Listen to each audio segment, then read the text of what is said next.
Coming up on Tech News today, YouTube gets more TV-like, Toyota gets a little more Ford-like, Zoom is not Apple-like enough, and Nudes tech news. All that and more coming up. Netcasts you love. From people you trust. This is TWiT. Bandwidth for Tech News Today is provided by Cachefly at CACHEFLY.com.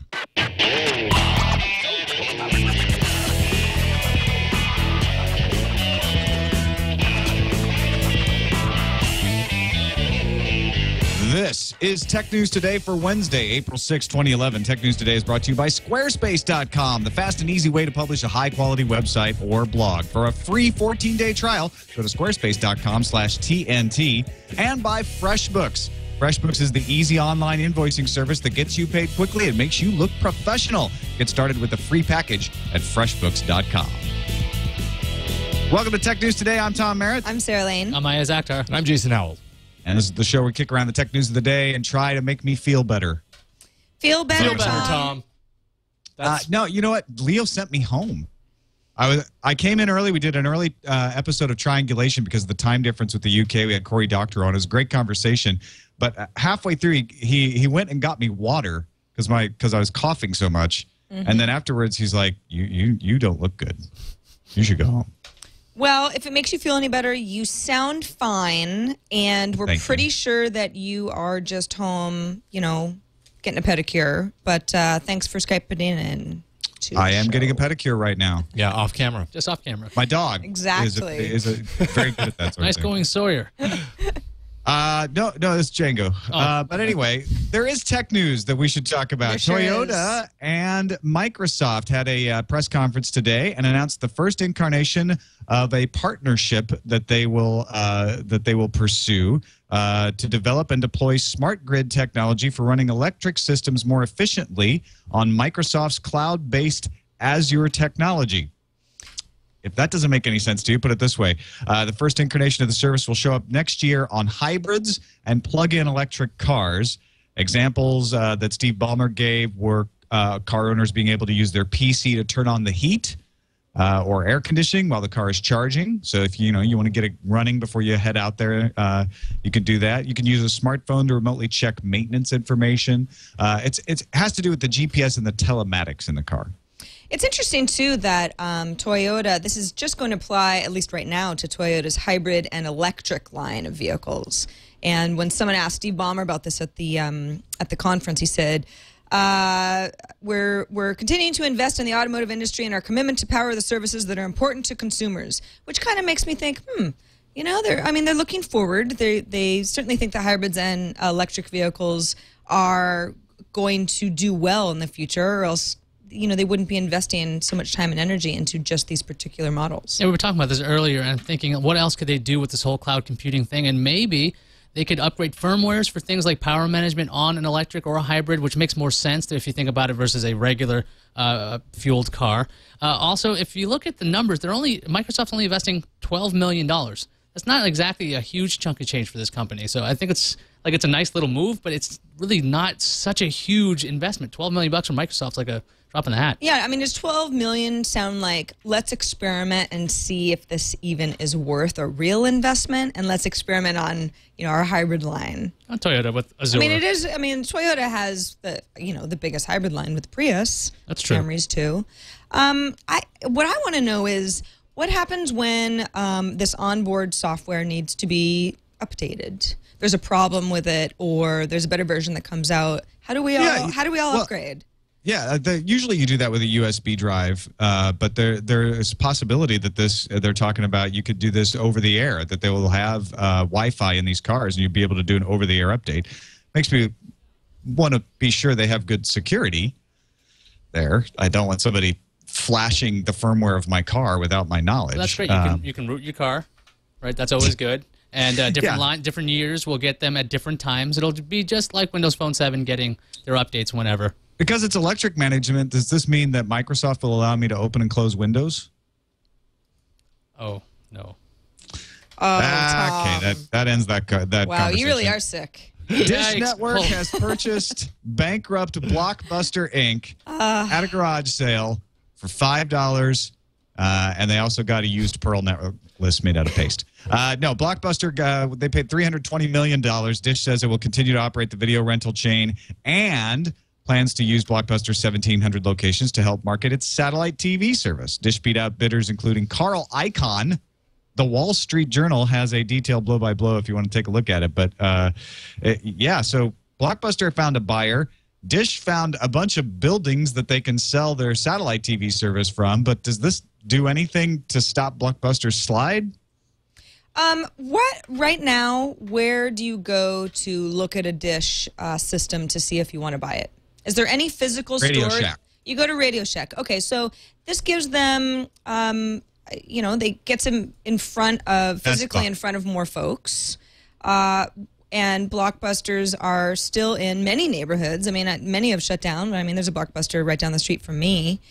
I guess that's better than nothing. I mean, I just figured that those stores would go away and something else would open in their place. So it's like they're still going to be selling movies, but there'll be fewer of the movies on the shelves because they have to, they're not going to make the stores any bigger, and they have to make some room for their Dish displays as well. Well, if you think of the Blockbuster clientele, these are people going to a video store to rent a movie. I mean, maybe they're thinking the same clients are always about cable, you know, traditional kind of older technologies, and now they'd be able to see Dish, you know, running on this way. What I'm kind of intrigued with is that Blockbuster already has all these VOD services, and to see that integrated with more maybe Dish DVRs or Dish satellite boxes, maybe there'll be a tighter integration there, because right now Blockbuster's on a lot of boxes, and maybe people will give it more of a chance now that it's on their Dish satellite box.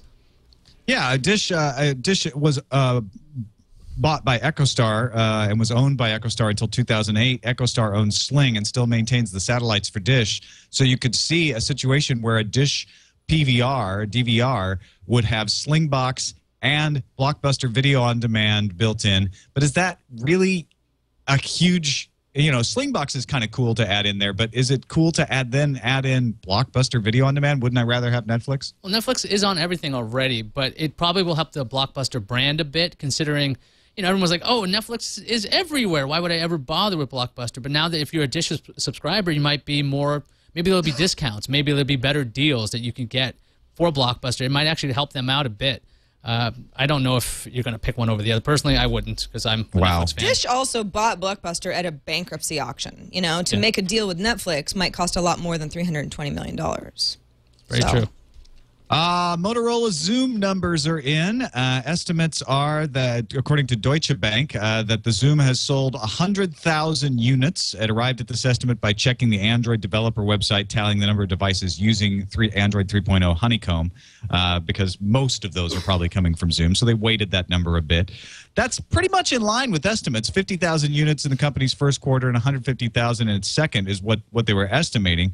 However, everybody's reporting this as a failure, because when the iPad first came out, they sold 300,000 in the first day. They probably have sold 300,000 in the first weekend of iPad 2. And there's a report out right now, Apple Insider, saying that suppliers delivered 2.4 million to 2.6 million iPad 2 units to Apple in March. iPad far outselling the Motorola Xoom, but it's also not unexpected. Yeah, I mean, that was what, it's very easy to say. I mean, look at the iPad 2 numbers compared with the Xoom numbers. The Xoom, nobody wants it. But I mean, if that's what was predicted, that the Xoom would sell and it's meeting expectations, I mean, this is the first Honeycomb tablet. You know, I mean, I guess it's a little indicative that maybe more people don't care about Flash as much as some folks were saying that they would. I don't know. I mean, this is also, you know, one of the first tablets. It's going to be one of so many coming out this year. I wonder if the way Apple sells their iPad changes anything. I mean, they have their Apple stores. If you go to a Best Buy, they have their own Apple section, and it has a very unique experience versus the Motorola Xoom, which is in Best Buy, but kind of with the phones, and it's, you know, we go to Verizon stores, kind of right there. So maybe people are just like looking at the Verizon store, they're like, oh, look, there's a Samsung Galaxy Tab, and there's this thing. I mean, like you were saying, the whole Flash issue, maybe the only people they cared about was people like us. I mean, this is, you know, normal people out there buying tablets. And the Xoom had a really high price. It only came in 32 gigabytes. They didn't have any like low price point, $499, Wi-Fi only when they started. Plus, I think we kind of trashed it by saying, look, there's no reason to get it yet. It doesn't have flash, and you have to send it back for an upgrade for the 4G antenna. So, like, there was a lot of negative things going for the Xoom when it came out. This is also, I mean, kind of the way that Android goes anyway. It's like Android versus iOS. iOS is just the one phone. Android has many phones, and it's in the #1 spot. So this is kind of like the tablet market just starting out to achieve the same results. Xoom is just one of many Android tablets that will eventually possibly take over iPad numbers. And on a side note, Samsung has cut the price of the Galaxy Tab to $200 on Verizon and Sprint. So if you're looking for the smaller tablet, they're trying to clear out that inventory before they move in with the new versions of the Galaxy Tab. Yep. Let's take a quick break and thank our sponsor, Squarespace, at squarespace.com. It is, as we always say, the fast and easy way to start a website. If you or your family members, or maybe you're doing a wedding, you're doing an event, you want to create a hub for something, but you want it to be reliable. You want it to look good, and you want it to hold up to a bunch of people using it at once. There's nothing better than Squarespace. It's easy to use.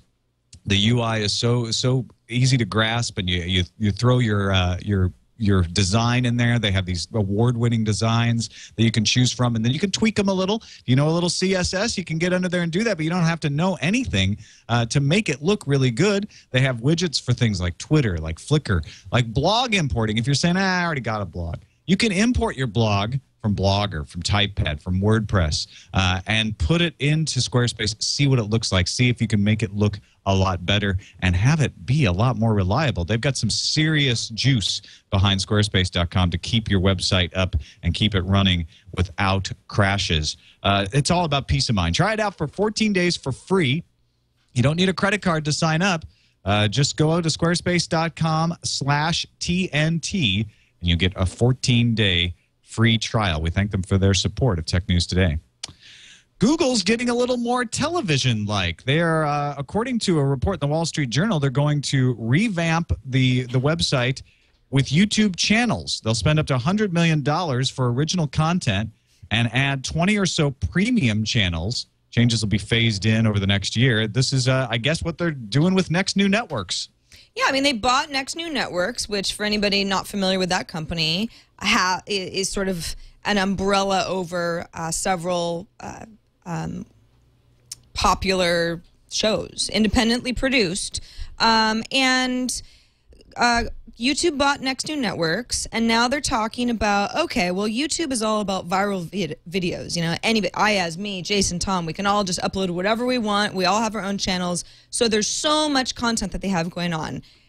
Search has become really weird within YouTube. Anytime you search for anything, there's so much content that it's just the volume itself is somewhat unmanageable. And now they're talking about producing original content, and not that they shouldn't still put a lot of effort into the viral video and everybody can participate kind of approach, but they can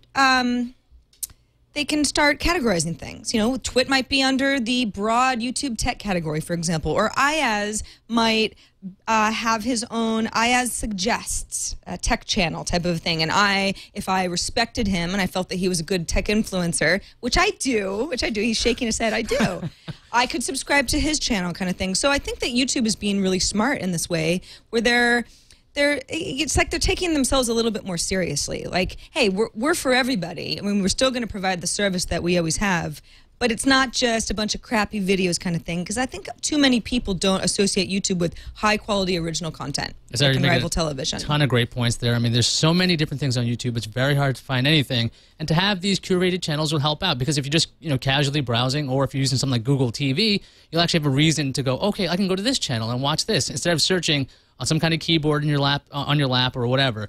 Now you can actually find things based on categories, which is not a bad idea.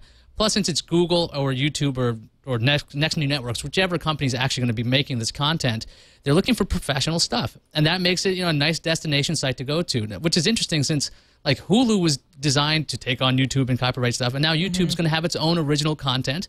So I'm actually kind of intrigued to see more and more original professional content. I really like that kind of stuff. I think also YouTube, they started getting their first few, you know, iJustine is a good example of someone who's like, she's popular, she has a ton of subscribers, she's a YouTube star. And there were a handful of YouTube stars. Now there are a lot of YouTube stars. And how are you ever going to find out about all of these people unless YouTube does a better job of categorizing them and offering them up to you as a network of channels of people that you will like, rather than just, you know, word of mouth. All right, let's move on to bashing Microsoft. Linux Foundation Linux Foundation Executive Director Jim Zemlin was speaking and said, "I think we just don't care about Microsoft anymore. They used to be our big rival, but now it's kind of like kicking a puppy." This is quoted in an article in Network World, and talking about the fact that Linux can be found in consumer electronics devices like televisions, like camcorders, like the Amazon Kindle, like the Barnes & Noble Nook, like smartphones and tablets, part of Google's Android. On the server space, Red Hat has been gaining ground every year, making more and more money, whereas Microsoft has been under criticism anyway for stagnating. And Zemlin says Linux has come to dominate almost every category of computing, with the exception of the desktops. I think a lot of us think of Linux, we think, oh yeah, you know, not that many people use Linux on the desktop, and so Linux hasn't caught on. But you've likely got a Linux device in your house right now.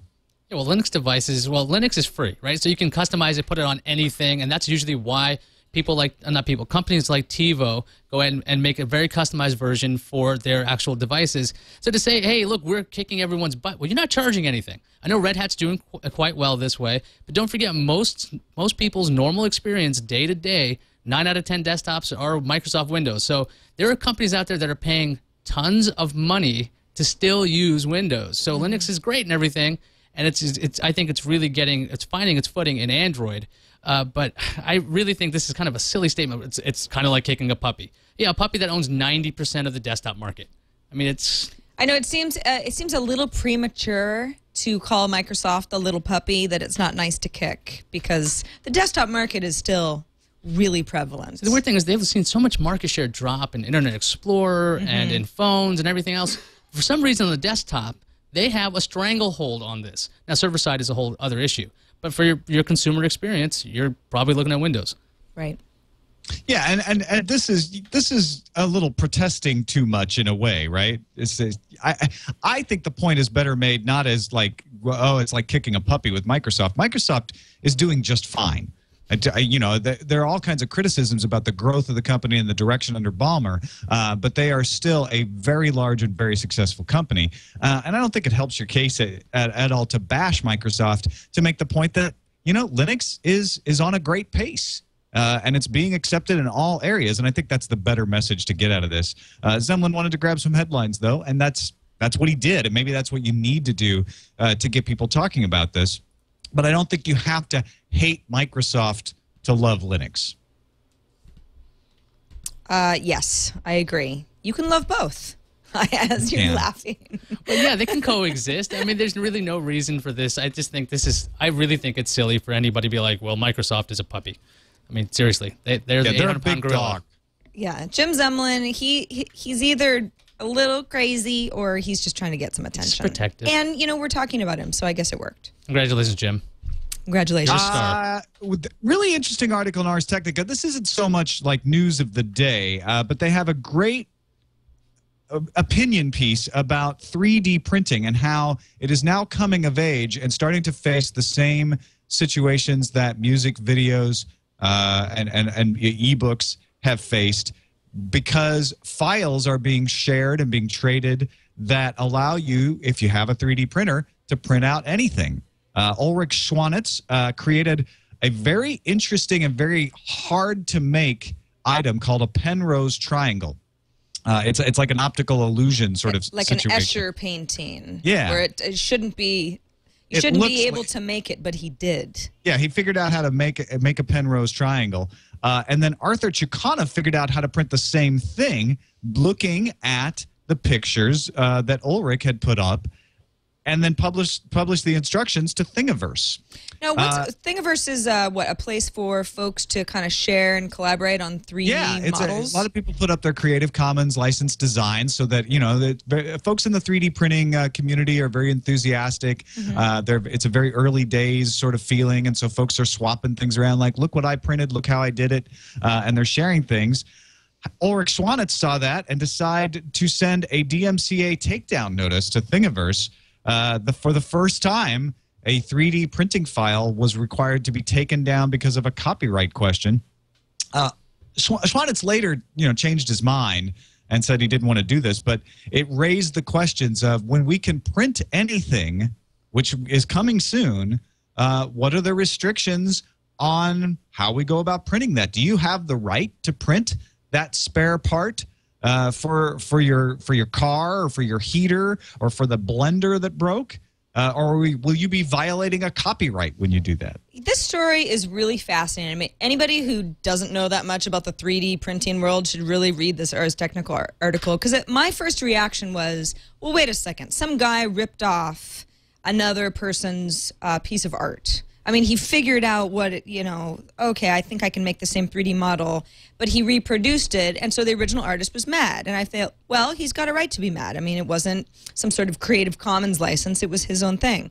But, Tom, as you're saying, if I can fix my broken washing machine with a little part, I can look it up online, I know what part I need, and I can print it out with my, my MakerBot at home.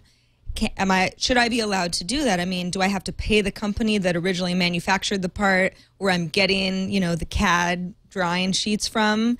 I don't know. I mean, this is like we're opening a whole new industry. It's not even just a copyright issue. It's a patent issue. Yes. Right? So if I reverse engineer it, I don't even download a CAD file. I just decide, okay, you know what? I know what it looks like. I'm going to go in on my computer. I'm going to create something that fits. I'm going to print it out. I may have violated a patent because not just sale, but use of devices without permission violates patent law. Well, now, so Thingiverse is just one of several sites, at least, that people are starting to share, and, kind of a community of 3D enthusiasts and makers.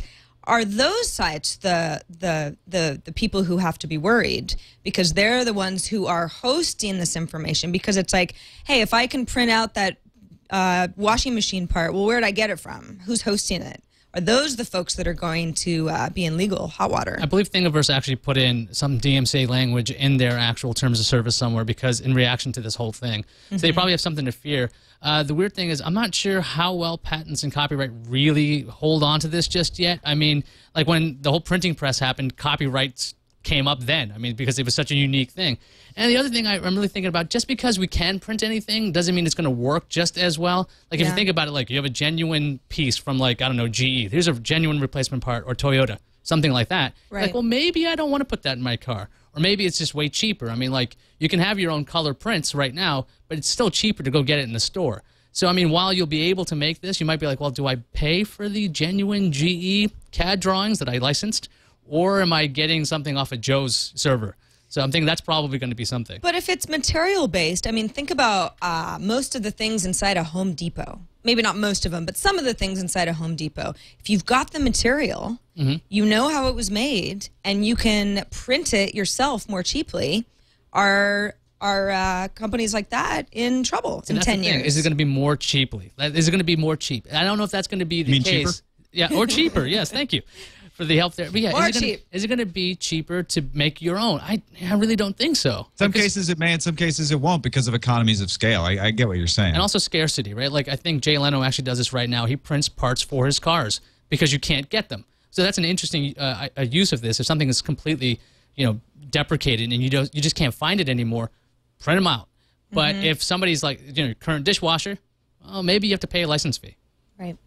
All right, let's finish up with some good news and bad news from the Fukushima reactor. Good news is that they have plugged one of the leaks. They have found a leak and they have plugged it of the radioactive water that was leaking out into the ocean. They injected 400 gallons of sodium silicate and another agent to plug that leak. Officials have said the crack was in a maintenance pit was plugged early on Wednesday. Was the only leak that they found. They have not ruled out that radioactive water might not be leaking into the sea from another point, but they said right now, just because the leak has stopped, we're not relieved yet. We're checking whether the leak has completely stopped or whether there may be other leaks. Currently, it seems that highly radioactive pools of water on site were making their way through this one pit. So they're hoping that they've patched that up, but very, very carefully not saying that it's all done. So things are going to last. Things in Fukushima are going to be bad for a while, I have a feeling, but they keep progressing. They keep getting a little better all the time. Let's move on to the news fuse.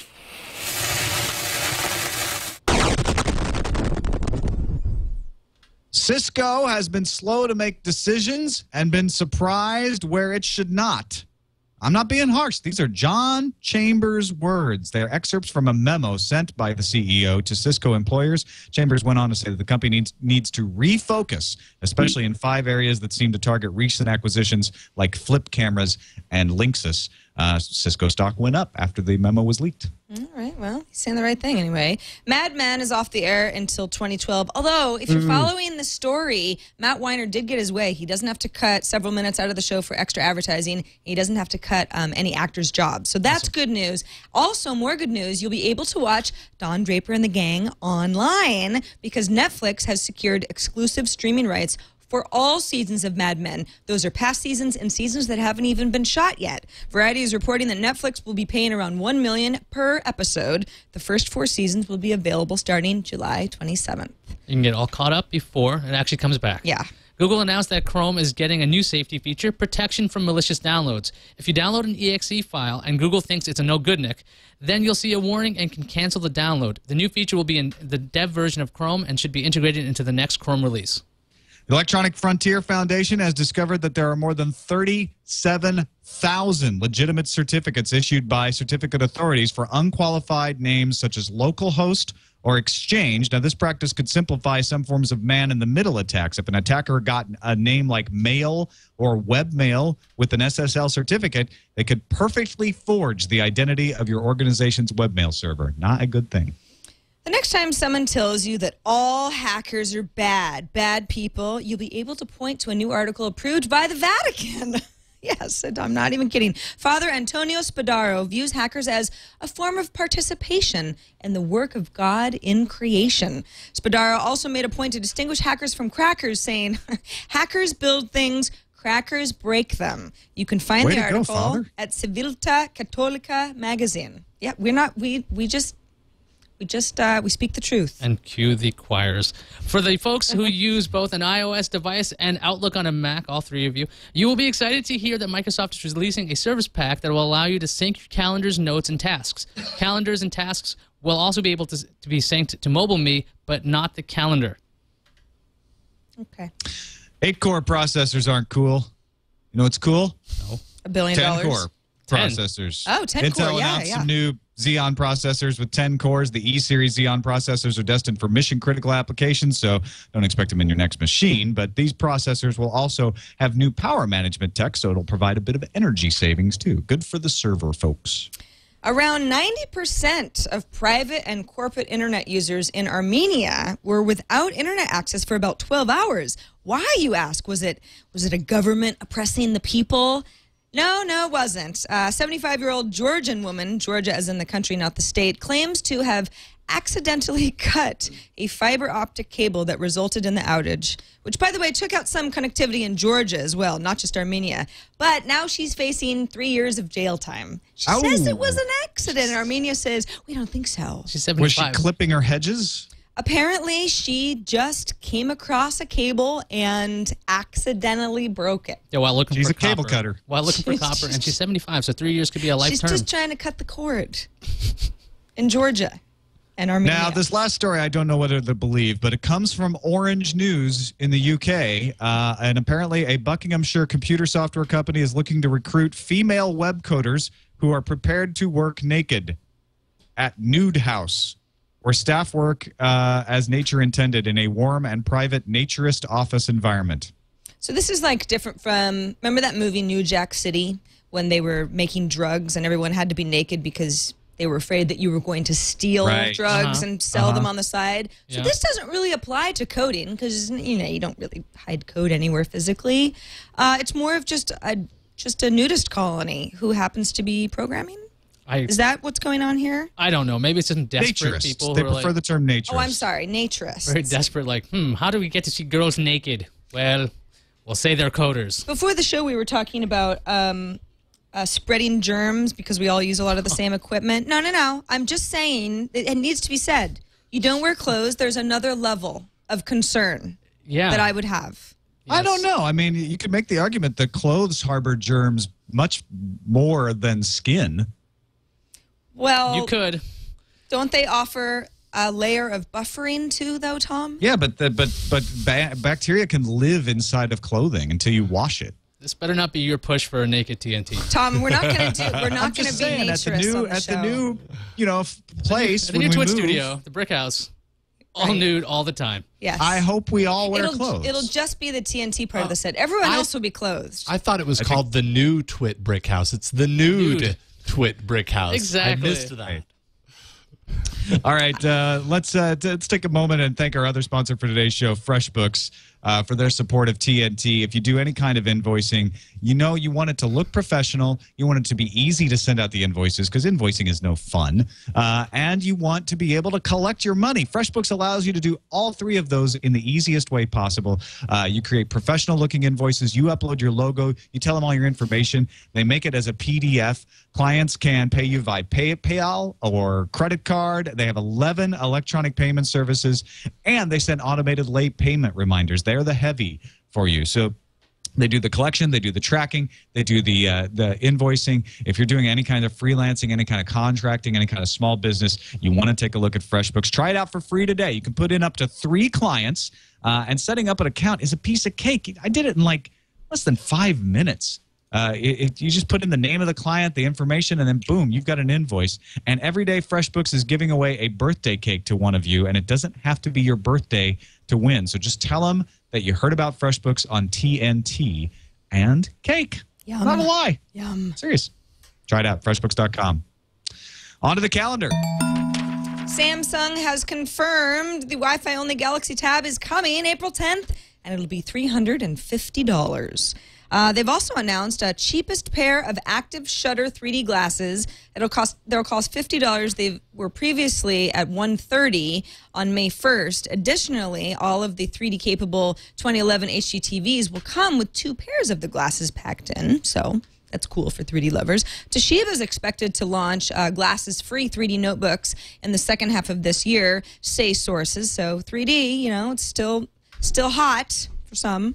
ISIS NFC payment system is getting its first market in Salt Lake City, Utah, launching in 2012. Scott Johnson gets everything first. I know. Salt Lake City, gosh, can't they just give Silicon Valley a chance for once? That's crazy. Utah. I know.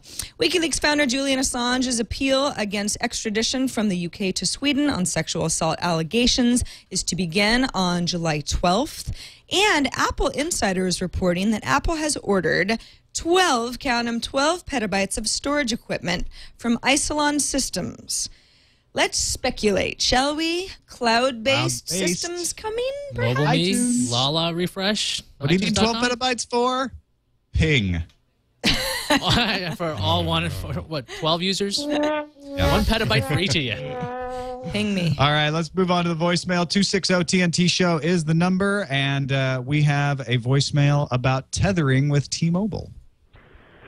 Yes, I was listening to show 202 about the AT&T monitoring the usage of their customers for data and tethering. Well, I just want to inform you that T-Mobile doesn't do that. I have been tethering my laptop as I drive across the country as a truck driver, and I'm able to use 3 and 4 gigabytes each month without having any worries of any additional charge. Just want to let you know that. Have a good show. Bye. Yeah, okay. That's a very good point. Very good to know. Hope that lasts if AT&T buys T-Mobile. If that merger gets approved. Yeah. So enjoy it while you can. Yeah.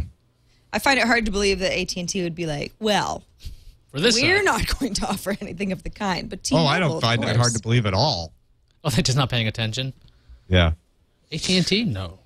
All right, let's move on to email. TNT@twit.tv is the email address. And Tom Schmidt, New Hope, Minnesota, writes in and says, in all this discussion over dropped calls, I rarely hear one of the biggest reasons mentioned that CDMA technology is less prone to dropped calls than GSM. Using iPhone 4 as a brief example, the CDMA version has a more robust dual antenna design. With the consistency you mentioned, call drops between Verizon and AT&T on episode 214, I'm guessing the same is true of CDMA and GSM versions of most phones.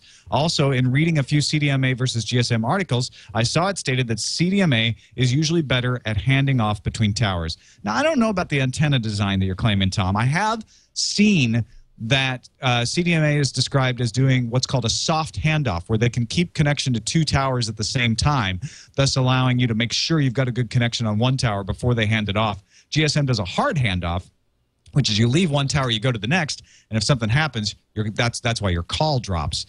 So I don't, I'd be interested if anybody out there in the industry can explain this and verify it for us, because we are getting rid of CDMA. Everything is moving on to LTE or WiMAX. We're, in the next 2-3 years, we're not going to have any CDMA phones anymore.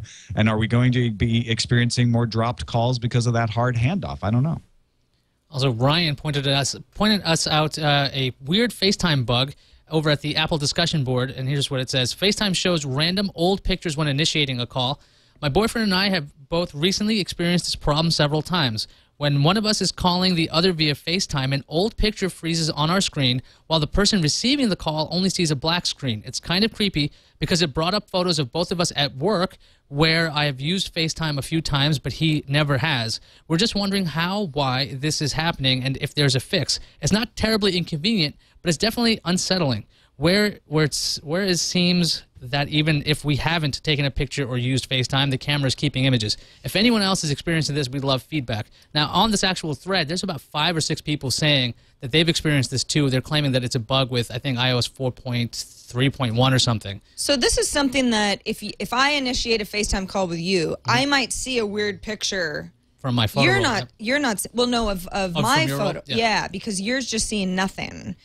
But it still is creepy. Like, I mean, why is there a picture that I didn't take of myself or from my workplace or something? I don't understand. What a weird bug. It's like only 5 or 6 people. That's not that many for an Apple bug, though, I have to say. Well, it's from, I think, March 22nd, so it's fairly recent. This is a problem. I mean, if anyone else is having this problem, I mean, I'd like to see this.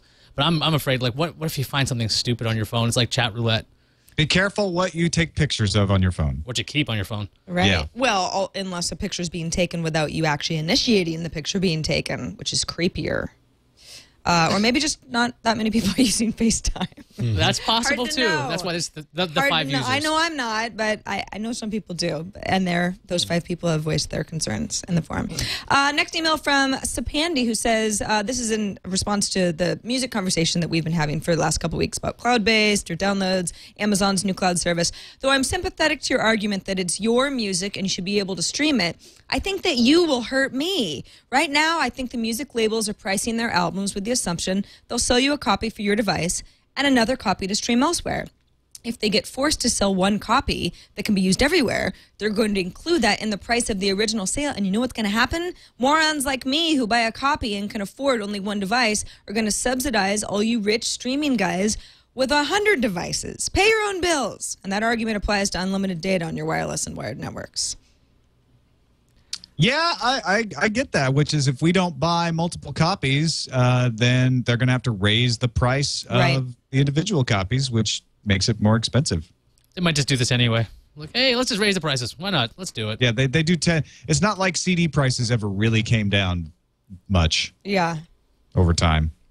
All right, that's it for this edition of Tech News Today. A big happy birthday to our moderator, our chief moderator in the chat room, Dan. Happy birthday, Dan. Happy birthday, Dan. And thanks to everybody for watching. You can find us on the web at twit.tv/TNT. You can email us, tnt@twit.tv, or give us a call, 260-TNT-SHOW. And thanks, Dan, for keeping the chat room civil and easy to use. We'll see you tomorrow. Get better, Tom.